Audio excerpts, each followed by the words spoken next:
Heart Evangelista breaks her silence about the breakup of Daniel Matsunaga and Erich Gonzales.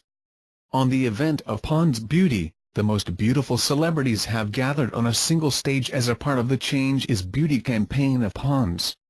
Among those celebrities was the actress-artist, Heart Evangelista.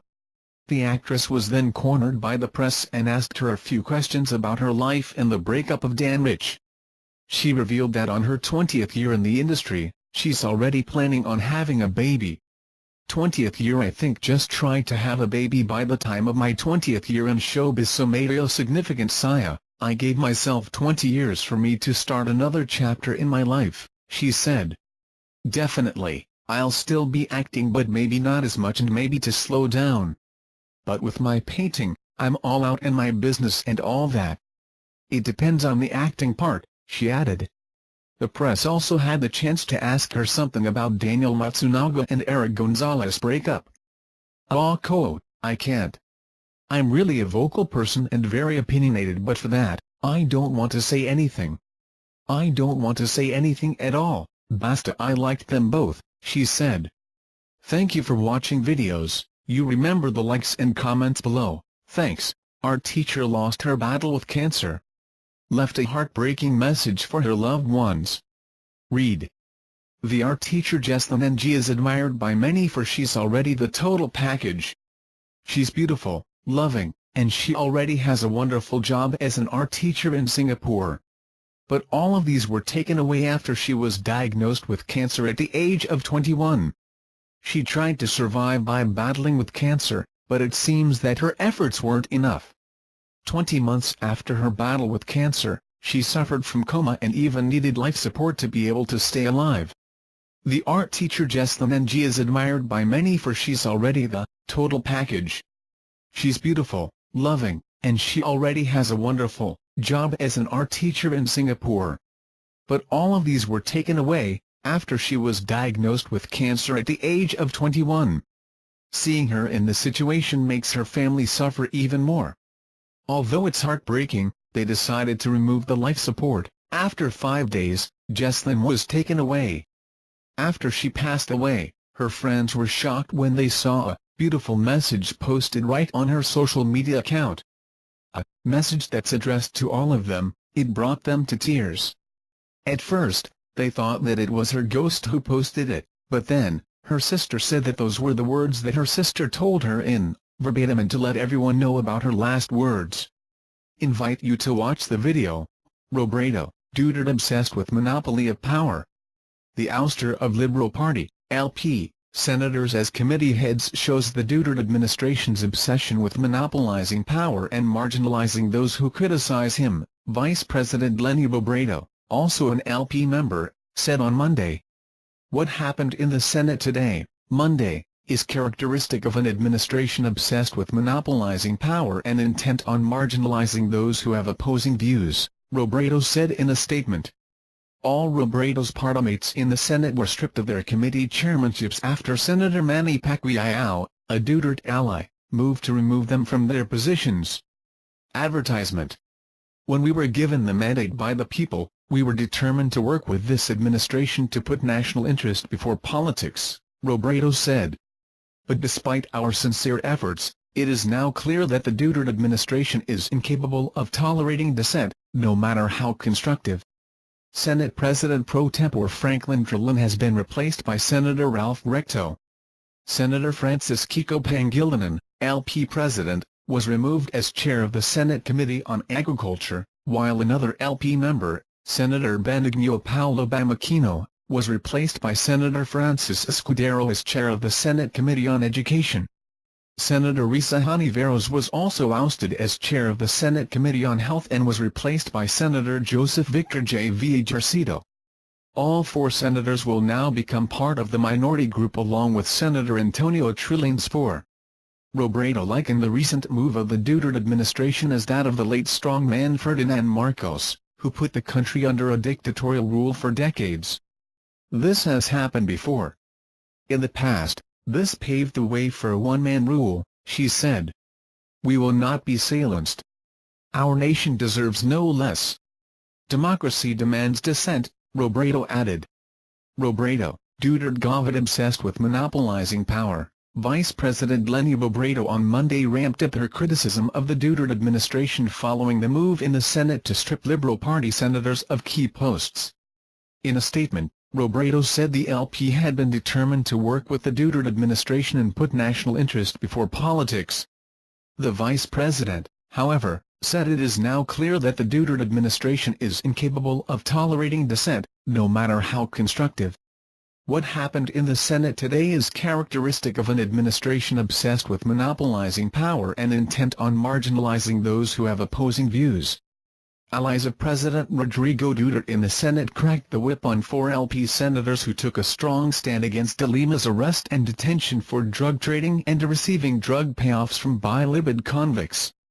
LP Senator Franklin Drilon was removed from his post as Senate President pro tempore and replaced by Senator Ralph Recto, also a member of the LP, after garnering 17 votes. 3 LP senators were also stripped of their committee chairmanships in the reorganization. Senator Cynthia Villar of the Nacionalista Party, NP, took over as chair of the Agriculture and Food Committee from LP Senator Francis Pangilinan. Independent Senator Francis Escudero replaced LP Senator Bam Aquino as chairman of the Education Committee. PWERSANG Musang Pilipino, PMP, Senator J.V. Jarcita replaced Senator Risa Hontiveros as chair of the Committee on Health and Demography. Aquino, Drilon, Hontiveros, and Pangilinan said they would join Senators de Lima and Antonio Trillanes in the minority. Notably, the 4 senators who lost their posts actively supported de Lima after a trial court issued a warrant for her arrest on drug-related charges. Robredo resigned from her role as the government's housing czar after being ordered to desist from attending all cabinet meetings. She has denied participating in any move to remove the president. The vice president said the latest development in the upper chamber echoes the events under the dictatorship of Ferdinand Marcos. This has happened before. In the past, this paved the way for a one-man rule.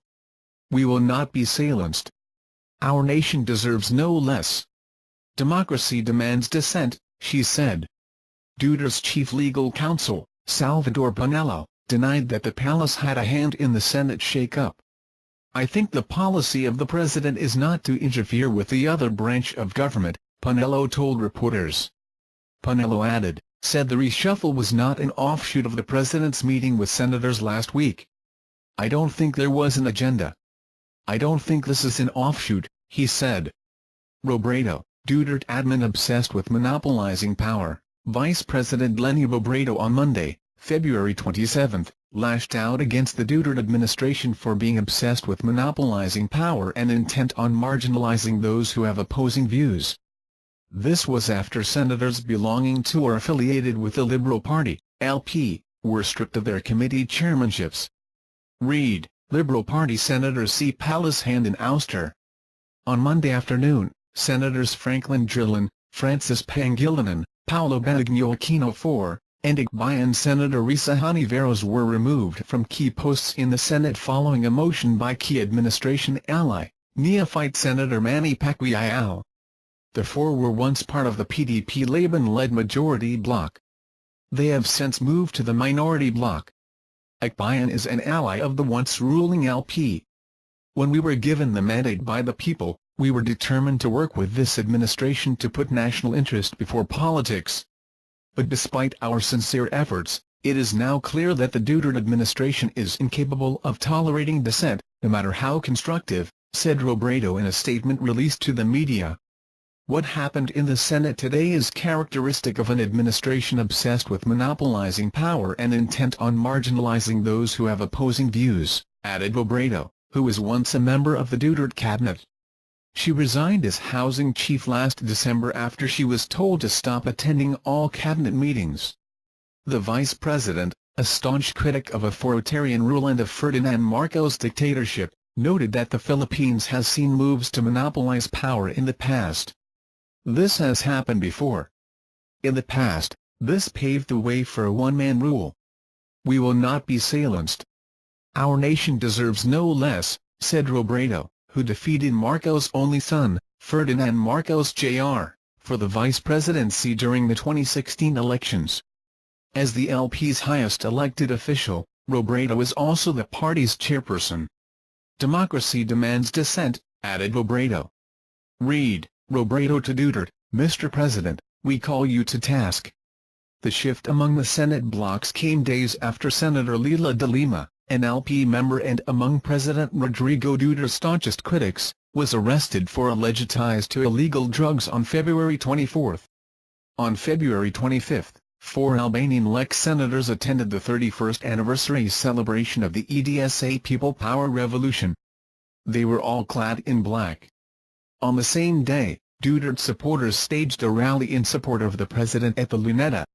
Last week, the Senate was also divided over a vote to reopen a probe into the so-called Davao Death Squad, DDS, a vigilante group that was supposedly founded and utilized by Duterte when he was Davao city mayor. The LP bloc voted to allow Arturo Arthur Lascanas, a self-confessed DDS hitman, to testify before the Senate. Here is Robredo's full statement. When we were given the mandate by the people, we were determined to work with this administration to put national interest before politics.